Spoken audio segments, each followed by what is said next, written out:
It's time to finally start up the game and get acclimated to the menus and options. Let's begin. Here's what we'll cover in this video. We'll start up the game for the very first time, we'll discuss the game menu and options currently available.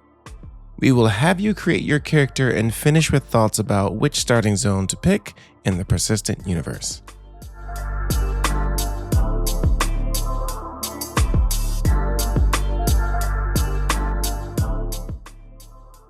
So let's open up your Star Citizen game client and proceed to click the Launch Game button. There will be a pop-up with some important disclaimers and details about the state of the game. Please do not ignore this as it gives a good idea about what to expect with the Star Citizen experience during the current alpha phase. I do have a video discussing what Star Citizen is and what it is not today, which you can click in the top right of this video. So go ahead and accept the agreement if you desire, and the game will start. You'll be greeted with the game's main menu where you will have three options on the left-hand side: Persistent Universe, Star Marine, and Arena Commander. The Persistent Universe is the main game and will be the MMO version of Star Citizen once it is finally released. Again, the MMO experience is referred to as the Persistent Universe. To briefly discuss the other two options, Star Marine is the FPS standalone module that allows you to queue up in a traditional style free-for-all or team-based deathmatch type multiplayer experience. At the time of this video, unless you are queuing with friends, it is not very active and you might have a difficult time getting into matches. Arena Commander is similar for getting into quick multiplayer flight-based style deathmatches. This can be PvP or PvE and is much more active than Star Marine. If you do plan to play Arena Commander, I will have another video more dedicated to this game mode. For now, we will go back to the game's main menu and take a look at some other things. After returning to the main menu, if we go into the Options menu, which you can select at the bottom of your screen, there are a lot of options available to choose from to modify and enhance your gaming experience, as you might expect with any game that you play. There are guides out there on settings best practices for optimizing your experience, and I do plan to create one as well as a complimentary video to this series. I do want to make some key shoutouts here, and that is the VoIP and FOIP options that you can use in Star Citizen. VoIP is voice over IP, which allows you to use your microphone to communicate with other players in the game, and it's designed to be implemented into the game in a very immersive way.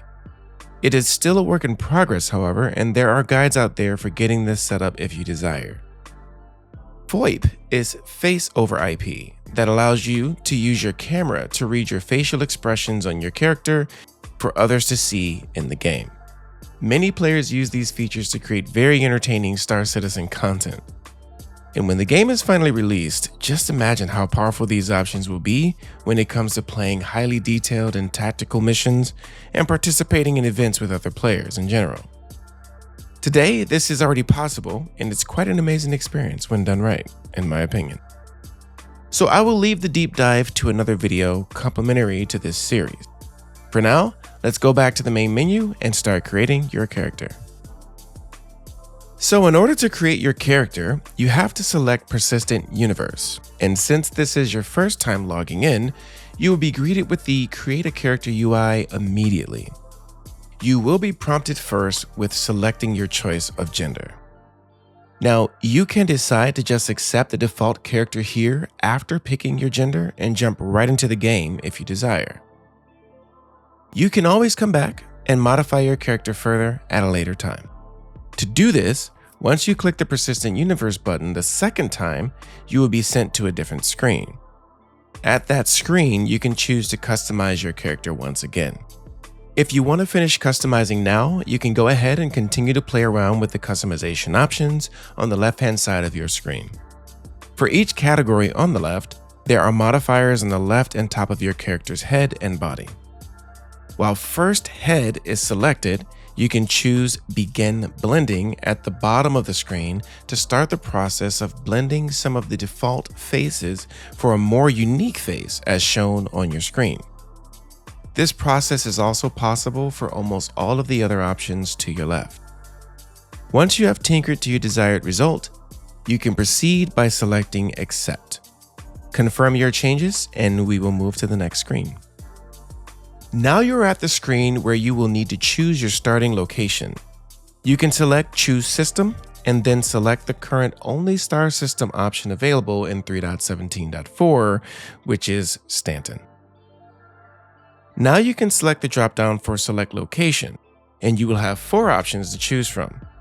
Now I did create a video sharing my own personal rankings of the best place to start, which is on your screen right now. This choice is currently not as important as it will be later down the road, but for now, there are still some interesting differences that you may want to be aware of. I do recommend watching that video to learn more. Now to share some basic thoughts here, each option is one of the major cities in the Stanton system. Once you log into your chosen city, there are other landing zones and space stations where you can travel to and call home. Those locations will provide some different conveniences which we will discuss later. For now, I do recommend choosing either New Babbage or Area 18. Once you hit the Set as Primary Residence button, you will be loaded into the game for the very first time. Now in the next video, we'll wake up in the city and begin our journey. That video should be on your screen now, and if not, please check the next video in the playlist.